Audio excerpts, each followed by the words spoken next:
നിന്ദ ചെയ്തു. അതായത് മഹായോഗീശ്വരന്മാരായ സനകാദികളെ അപമാനിച്ചു. അതിൻ്റെ ഫലമായിട്ട് ഇവർക്ക് ഈ ഒരവസ്ഥയിലെത്തി. ഇനി കേട്ടോളൂ, അടുത്ത കഥ പറയുന്നതിൻ്റെ ബന്ധപ്പെട്ടിട്ടാണ്. പ്രഹ്ലാദൻ എന്താ കിട്ടിയത്? സജ്ജനങ്ങളെ മാനിക്കാൻ ഇടവരുന്നു അല്ലെ? സജ്ജനങ്ങളെ അവരുടെ അനുഗ്രഹം നേടാൻ ഇടവരുമ്പോഴും പ്രഹ്ലാദൻ എന്ത് കിട്ടുന്നു?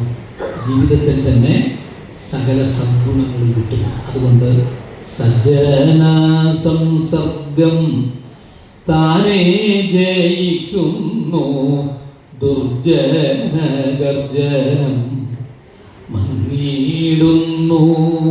സജ്ജന സംസർഗം ഏറ്റവും ശ്രേഷ്ഠമാണ്. ആ സത്സംഗത്തിൻ്റെ മഹത്വമാണ് ഇനി അങ്ങോട്ടുള്ള കപിലോപദേശത്തിലൊക്കെ വിസ്തരിച്ച് നമുക്ക് വർണ്ണിച്ചു തരുന്നത്. അവരുടെ കഥ നമ്മൾ ഇന്നലെ പറഞ്ഞതാണല്ലോ. ആ സനകാദികൾ, മാനസപുത്രന്മാരായിട്ടുള്ള സനകാദികൾ ഇന്നും ലോകത്തിന് നന്മ പ്രകാശിപ്പിച്ചുകൊണ്ടിരിക്കുന്നു. ആ സനകാദികളാണ് ഭാഗവതം സപ്താഹ രൂപത്തിൽ നാരദ മഹർഷിക്ക് കേൾപ്പിക്കുകയും ഋഷീശ്വരന്മാരെ ബോധ്യപ്പെടുത്തുകയും ചെയ്തു. ഹരിദ്വാറിനടുത്തുള്ള ആനന്ദ തലത്തിൽ വെച്ച്. അതിൻ്റെ ഫലമായിട്ടാണ് ശ്രീമദ് ഭാഗവതം ഈ ഒരു സമ്പ്രദായം. അല്ലെങ്കിൽ നമ്മൾ ശുഭബ്രഹ്മ ഋഷിയുടെ കഴിഞ്ഞിട്ട് സപ്താഹം ഉണ്ടാവില്ലായിരുന്നു.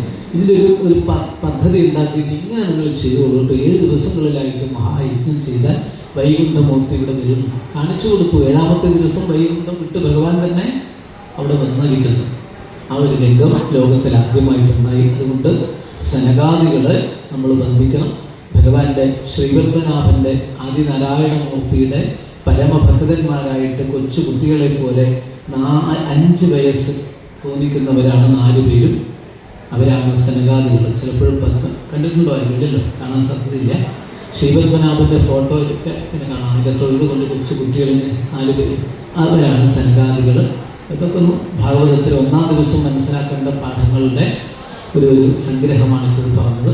2ാം ദിവസത്തിലേക്ക് കിടക്കുമ്പോഴേക്കും കപിലോപദേശം, കാവ്യം കുറച്ചെന്തെങ്കിലും പറയാട്ടോ. അങ്ങനെയാണല്ലോ കപിലോപദേശം. 35 മണിക്കൂർ എടുത്തിട്ട് ഞാൻ നോക്കിയിട്ടുണ്ട് ആനന്ദാശ്രമത്തിൽ. ഒരിക്കലും 5 ഞായറാഴ്ചകളിൽ നോക്കിയിട്ടുണ്ട്. 5, 7, 10 അങ്ങനെയാണ് കണക്ക് അല്ലേ? 7 മണിക്കൂറൊക്കെ എടുക്കും. പ്രഭാഷണം മാത്രമേ ഉള്ളൂ. ആദ്യം 2 അധ്യായം വായിക്കും, പറയും. അങ്ങനെ സച്ചിദാനന്ദ സ്വാമിക്കുള്ള സമയത്ത് ഒരു സത്രം നടത്തിയിരുന്നു. 11.5 കൊല്ലം നീണ്ടു നിൽക്കുന്ന സത്രം. എല്ലാ മാസത്തിലും അവസാനത്തെ ഞായറാഴ്ചയാണ്. ഇതുപോലൊരു സത്സംഗ ഹോളൊക്കെ അതിനു വേണ്ടി ഉണ്ടാക്കിയിട്ട് ഇതാണ് രാമമണ്ഡപത്തിൽ വെച്ച്. പക്ഷേ എന്ത് ചെയ്തെന്നറിയോ? ഈ 5 ദിവസം 7 മണിക്കൂർ എടുത്തതും തീരുന്നില്ല. പിന്നെയും കുറച്ച് ബാക്കിയുണ്ട്. അന്ന് പിന്നെ ഓടിച്ചു പോയിട്ട് ഇനി അടുത്തത് മുതൽ അടുത്ത കഥയിലേക്ക് കിടക്കാമെന്ന് പറഞ്ഞിട്ട് നിർത്തുക ചെയ്തതെന്ന് പറഞ്ഞാൽ അത്രമാത്രം ശ്രേഷ്ഠമായിട്ടുള്ള സന്ദേശങ്ങളും ഉപദേശങ്ങളും നിത്യജീവിതവുമായിട്ട് ബന്ധപ്പെട്ട് എണ്ണി പറയുന്നതാണ് കപിലോപദേശം, കാവ്യം. സാഖ്യയോഗം പറഞ്ഞ് എണ്ണി പറയുകയാണ് സകല കാര്യങ്ങളെക്കുറിച്ചും. പക്ഷെ ഏറ്റവും പഴയ ഒരു ഉപദേശമാണ്. നമ്മളിപ്പോൾ ഉദ്ധവൻ ഉപദേശിച്ച കഥ പറയുന്നു, ഋഷഭദേവൻ ഉപദേശിക്കുന്ന ഋഷഭോപദേശം, അർജുനന് ഭഗവാൻ യുദ്ധകളത്തിൽ വെച്ച് ഉപദേശിച്ച ഗീതോപദേശം, അങ്ങനെ പല പല ഉപദേശങ്ങളുണ്ട്. ഈ ഉപദേശങ്ങളൊക്കെ പിന്നീട് ഉണ്ടാവുന്നതാണ്. ഇത് ജനസംഖ്യ ഉണ്ടായിട്ടില്ല.